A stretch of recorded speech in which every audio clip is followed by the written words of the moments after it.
Hello friends, good morning and welcome to YouTube channel education Niketan. 17वीं BPSC prelims परीक्षा के expected cut off analysis के इस video में आप सभी का स्वागत है। वीडियो में एक दिन बाद बना रहा हूं, जिसका कारण है कि एक दिन में आप भी एनालिसिस कर चुके होंगे कि आपका परफॉर्मेंस किस तरीके का रहा है। विभिन्न सोर्सों से आपने अपने आंसर की का मिलान कर लिया होगा कि लगभग आप किस जोन में आ रहे हैं। साथ ही साथ एक दिन में ये डेटा भी उपलब्ध हो जाता है कि विभिन्न सेंटर्स पे कितने प्रतिशत विद्यार्थी उपस्थित हुए, स्टूडेंट कितने प्रतिशत उपस्थित हुए। इसके लिए हमने जो डेटा कलेक्ट किया है वो विभिन्न जिलों के जिलावार डेटा न्यूज़पेपर में प्रकाशित होते हैं। जैसे आप देख सकते हो कि ये आपको मैं बांका का दिखा रहा हूँ कि यहाँ पे कुल 7,968 विद्यार्थी पंजीकृत थे, जिसमें से 5,151 विद्यार्थी उपस्थित हुए।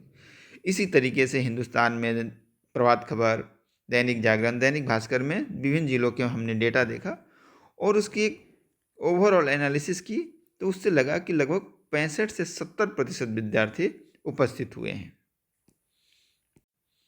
विभिन्न जिलों के आंकड़े अलग अलग थे, कहीं 75% तो कहीं 60% भी अटेंडेंस था।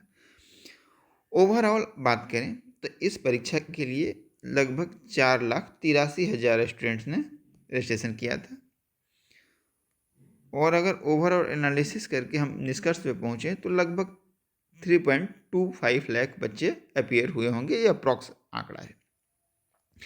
जो टोटल नंबर ऑफ वैकेंसीज है इस बार वो 2035 है, और बीपीएससी जो रिजल्ट प्रकाशित करती है, जो रूल है उसका, वो 10 टाइम्स नंबर ऑफ सीट्स के करती है।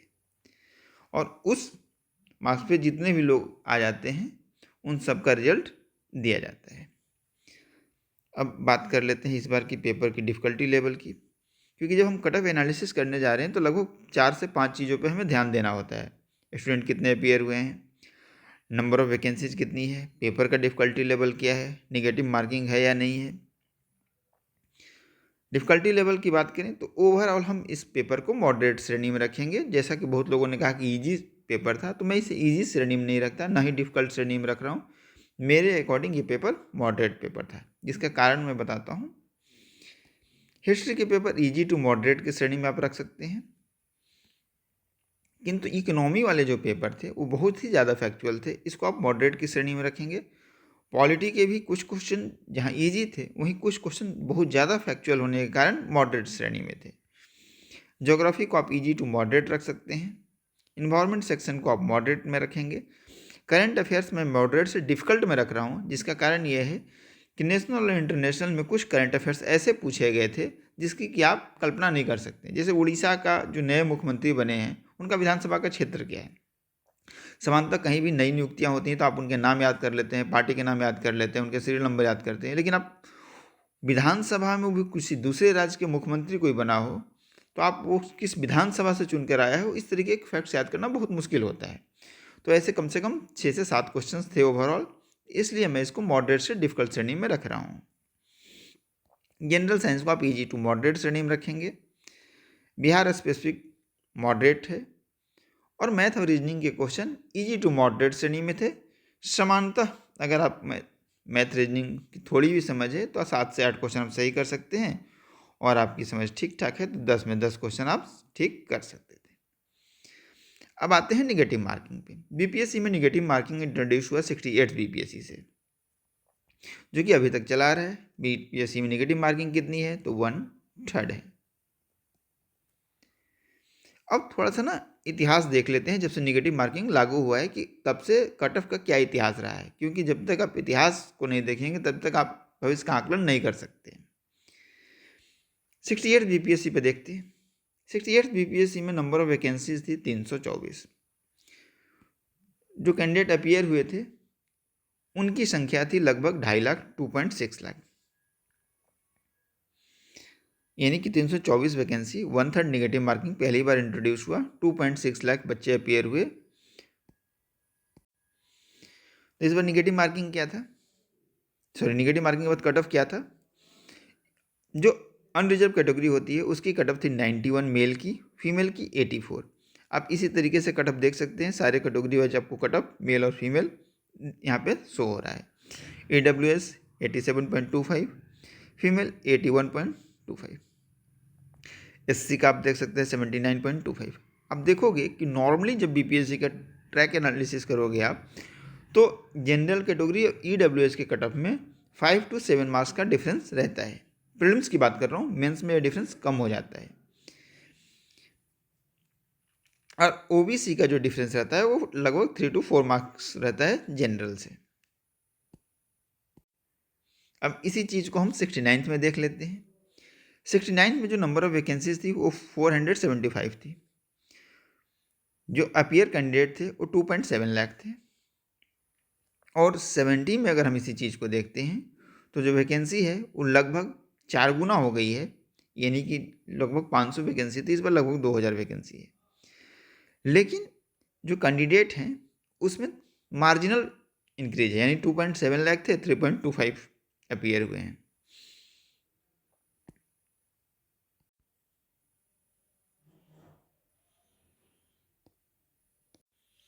सिक्सटी नाइन BPSC का आपने कटअप देख लिया।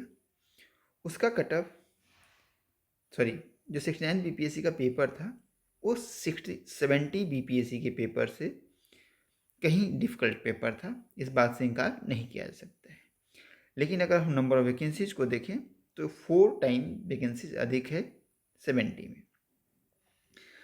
अब इन सारे पैरामीटर्स जो मैंने आपको ऊपर बताए उन सबको ध्यान में रखते हुए और एक आइडियल कंडीशन हम मान के चलते हैं कि इस बार पेपर कहीं भी लीक नहीं हुआ है।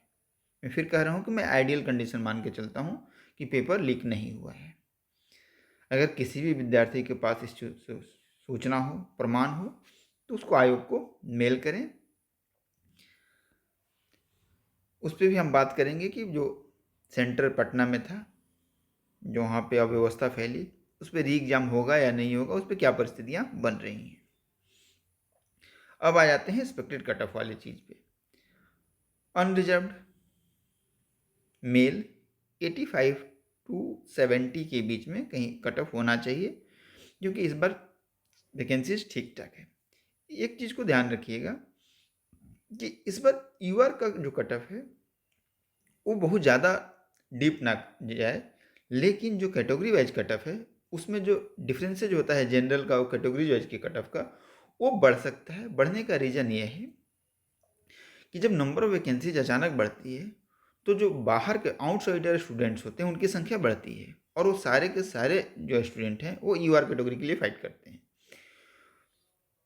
जो कैटेगरी वाले बच्चे होते हैं वो स्टेट के ही बच्चे होते हैं, तो उनकी संख्या में उस अनुपात में वृद्धि नहीं होती है जिस अनुपात में यूआर के कैंडिडेट्स में वृद्धि होती है। तो इस फैक्टर को आप ध्यान में रखिएगा कि इस बार कैटेगरी और जो जनरल का गैप होता है वो नॉर्मली जो 5 रहता है AWS से, और वो हो सकता है कि इस बार 6 और 7 हो जाए, 8 भी हो सकता है।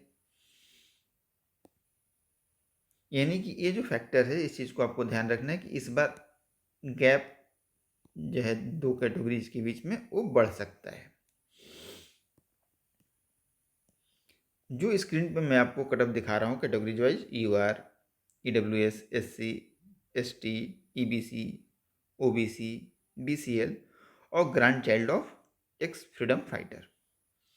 अगर इस रेंज में आप आ रहे हैं, इस रेंज में आने का मतलब है ये नहीं कि आपने एक आंसर की से मिलाया, उसमें गलत था उसको छोड़ दिया, फिर दूसरे से मिलाया उसमें सही था उसको काउंट कर लिया। नहीं, आप काउंट करो कि आपको किसी भी स्थिति में, वर्स्ट स्थिति में भी इतने अंक आएंगे। आयोग 1-2 अगर आंसर इधर उधर भी करेगा तब भी आप इतने अंक ले आओगे, प्राप्त कर लोगे। तो आप मेंस की तैयारी में पूरे जी जान से लग जाइए, क्योंकि आपको पता है कि जिस तरीके से BPSC ने इस बार कार्य किया, लास्ट मोमेंट तक विद्यार्थियों को लग रहा था कि परीक्षा नहीं होगा, एक्सटेंड होगा किसी भी स्थिति में, लेकिन परीक्षा एक्सटेंड नहीं हुआ, समय से हुआ। और उन्हीं विद्यार्थियों को फ़ायदा हुआ होगा जो लगातार मेहनत कर रहे थे, जो इस चीज़ पे ज़्यादा ध्यान नहीं दे रहे थे कि परीक्षा होगी नहीं होगी। वही स्थिति मेंस में भी होने वाली है। आपको बहुत लंबा समय नहीं मिलने वाला है, ज़्यादा से ज़्यादा मान के चलिए आप कि 3 महीना आपको मिलने वाले हैं, और 3 मंथ में ही आपको मेंस की तैयारी कंप्लीट करनी है।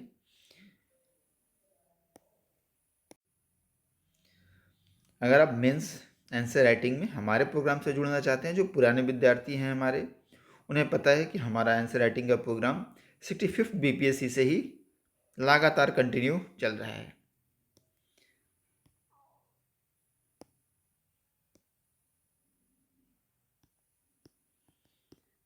जो 69 बीपीएससी तक कैरी था। 70 के लिए भी हमने एक बैच स्टार्ट किया था। उस बैच को हमने आधे पे बंद कर दिया था क्योंकि प्रीलिम्स की परीक्षा के कारण विद्यार्थियों की आंसर राइटिंग में रुचि काफ़ी कम हो गई थी, लगभग नहीं के बराबर बच्चे लिख रहे थे। तो उन विद्यार्थियों के लिए भी इस प्रोग्राम में एंट्री बिल्कुल उसी फी पे निःशुल्क रहेगी। आगे वो कैरी फॉरवर्ड करेंगे, पूरे प्रोग्राम के लिए जुड़ जाएंगे इससे। जो नए बच्चे जुड़ना चाहते हैं वो हमारे daily answer writing practice program से जुड़ सकते हैं। एक ऐसा प्रोग्राम है, इस तरीके से डिजाइन किया गया है कि इसमें अगर आप प्रैक्टिस करते हैं तो पेपर 1, पेपर 2 इंक्लूडिंग डीआई आपकी प्रैक्टिस होगी और एसए की भी। फीचर्स क्या हैं? 75 डेज का प्रोग्राम है जिसमें आपको एक क्वेश्चन डीआई के और जीएस के लॉन्ग क्वेश्चन डेली दिए जाते हैं। साथ ही साथ 5 शॉर्ट वाले क्वेश्चन दिए जाते हैं सेम टॉपिक से। अल्टरनेट डे पे लगभग आपको एक एसे की प्रैक्टिस कराई जाती है। ये प्रोग्राम हिंदी और इंग्लिश दोनों ही माध्यम में उपलब्ध है। खास बात यह है कि डीआई को हमने इस तरीके से डिजाइन किया है कि पहले आप tabulation, pie chart, bar graph, line graph, यानी कि 4 जो सेक्शन है उसके 10-10 क्वेश्चन आपको मिलेंगे। इसके बाद 35 क्वेश्चन मिक्स के रहेंगे जैसा कि बीपीएससी में पूछा जाता है। ऐसे में भी हमारी कोशिश रहेगी कि 30 में 10-10-10 तीनों सेक्शन से क्वेश्चन रहे। जो बिहार स्पेशल वाला थर्ड सेक्शन है जो आपको सबसे ज़्यादा परेशान करता है, उसमें हम आपको लगभग 500 प्लस कोटेशंस की एक लिस्ट दे देंगे। उन कोटेशंस को आप याद कर लेंगे, उनके मीनिंग को याद कर लेंगे, ताकि आपको उस अगर कोई कोटेशन दे दिया जाए, प्रोवर्ब दे दिया जाए लोकल, तो आपको एटलीस्ट उसका मीनिंग पता रहे ताकि आप उसको ऐसे के रूप में एलोबरेट करके लिख सकें। इसके साथ ही एक फुल लेंथ टेस्ट होगा जो कि एसे और जीएस पेपर 1 और पेपर 2 दोनों का होगा। अगर आप हमारे प्रीवियस बच्चों के आंसर देखना चाहते हैं या कुछ मॉडल आंसर देखना चाहते हैं या हमारे टॉपर्स की कॉपी देखना चाहते हैं, जैसे इस बार 69th में इंद्रजीत शामिल थे इस प्रोग्राम में, उन्होंने क्वालिफाई किया है। तरुण पांडे जो हमारे पुराने स्टूडेंट हैं वो अभी डीएसपी हैं। तो बहुत सारे ऐसे बच्चे हैं जिनकी कॉपी हमारे पास उपलब्ध हैं, तो आप उन टॉपर्स की कॉपी भी देख सकते हैं। साथ ही साथ सिंपल मॉडल आंसर और क्वेश्चन भी आप हमसे व्हाट्सएप के जो नंबर दिया गया है आपको उस पर मैसेज करके पिन करके मांग सकते हैं। और बाकी डिटेल्स, कैसे एडमिशन लेना है, प्रोसीजर क्या है, फ़ी क्या है, इसके लिए भी आप व्हाट्सएप पे जो आपको नंबर दिया गया है उस पर आप मैसेज करेंगे तो आपको डिटेल्स सेंड कर दिया जाएगा। साथ ही साथ डीआई का पूरा जो इस टेस्ट सीरीज में प्रोसेस होगा वो दीपांकर सर देखेंगे। दीपांकर सर की डीआई की स्पेशल क्लासेस भी चल रही है, तो जिनको टेस्ट सीरीज के अलावा डीआई में ज़्यादा दिक्कत हो, क्लास की ज़रूरत हो, वो दीपांकर सर की क्लासेस भी देख सकते हैं। लगभग 60 आवर की क्लासेज है। लाइव क्लासेज लेंगे, ऐसा नहीं है कि रिकॉर्डेड क्लासेज है गूगल मीट के थ्रू, तो आप उससे जुड़ सकते हैं। उसके रिगार्डिंग भी आप इस नंबर पर मैसेज करेंगे तो मैं आपको उनका नंबर फॉरवर्ड कर दूंगा या पूरी प्रोसीजर आपको फॉरवर्ड कर दूंगा मैसेज के थ्रू, जिसको फॉलो करके आप उन क्लासेज का लाभ उठा सकते हैं। तो धन्यवाद।